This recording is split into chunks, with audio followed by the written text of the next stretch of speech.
you could definitely look at it and think that I had not gotten a close shave if you were close enough.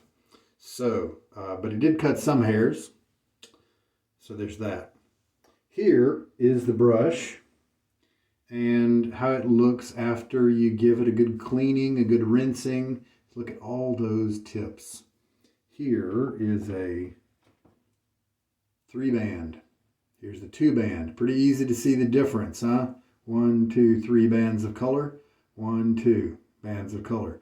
And you can see it get a little lighter toward the handle. And so don't mistake that for 3 bands.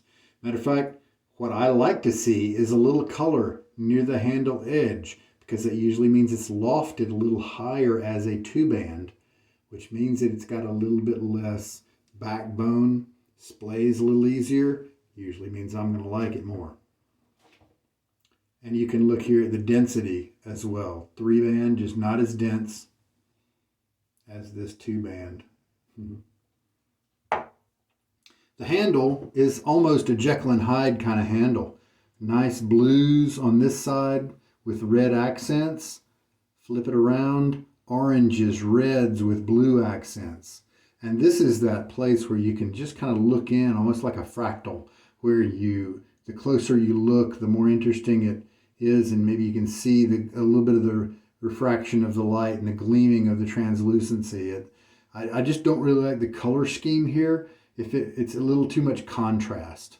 The blue and the red, if this would have been like a blue and a green or a blue and a purple with all these colors, I think I might really like the appearance of the handle. But that, of course, is just a style thing.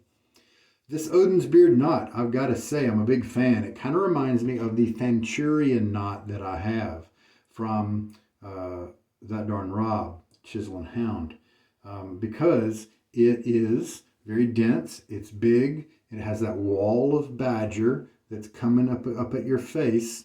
It doesn't really splay super easy, but the tips are soft enough to make it not push you around as much, to make it comfortable and soft feeling without being jelly. And so I wouldn't be surprised if these guys got their badger hairs from a similar source that maybe That Darn Rob does as well. So it's got a big splay. Started out with smaller splay before I did the shave, but that's always how it goes. We'll play with the other one. Has a totally different handle and a shorter loft. Got a feeling because of that loft, that may not be the brush that I end up keeping. But you know what? I could potentially use one of these Odin's Beard knots and trade it for another Odin's Beard brush that somebody else has with maybe a more ergonomic handle. But in terms of length, I like this. In terms of the saddle here and the way my fingers sit on it, I like it quite a bit. But this ridge here does irritate just a little bit. All right, there we go. Oh, that flying hide just smells terrific. Talked about the Nacet.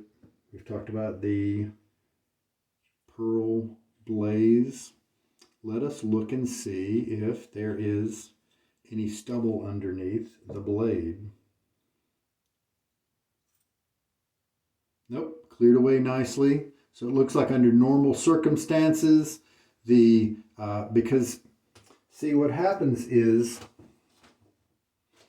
it got really, really blocked up on me yesterday, but that's understandable. It's a 2-week shave that I had on my face. But it made me pay attention to the drainage features of this base plate. And do I have something pointy? We'll try this. You'll notice we do have the drain troughs here. And then coming up from that, we start to have a facet, a plane, and then it ends with this top ridge. Now that top ridge, that pointy ridge right there, that's what touches the underside of the top cap. So it touches under here. That's what presses the blade up into the top cap, this ridge right here. And so the blade then comes down at an angle kind of like this. And so this whole flat plane area above the holes is like a nook where where the stubble and the soap could be pressed up in there and not be able to go anywhere. And so in a sense, I almost would like to see these troughs expanded and pushed back up farther, because then there just wouldn't be any stopping this thing in terms of just wouldn't have a chance of clogging at all. But like today was a normal day of shaving, no clogging issues. So that's obviously what they geared it for. They didn't gear it to always take down 2 weeks of growth without a problem, right? However, they could have saved a little weight if they would have made these troughs here, these slots, if they would have made them a little wider. That could have saved some weight on the razor. All right. Well, it was a good run with this razor. Not speaking against it, of course, because it didn't work the Nacet optimally. But it was comfortable, and so I think it's a good buy, especially at the Black Friday prices I paid for it. I think we've covered everything. There we go. Thank you so much for watching. This is Sugar Daddy Shaves. We've been playing with the Pearl Blaze. We've been doing a big long run with the Nacet. We thought we were using Desert Vetiver, but again, I think it's not. I think it's something else. I'm going to put a comment in the video about that. Enjoyed the Flying Hide aftershave. I think we're done. You guys have a good night. This is Sugar Daddy Shaves. Bye.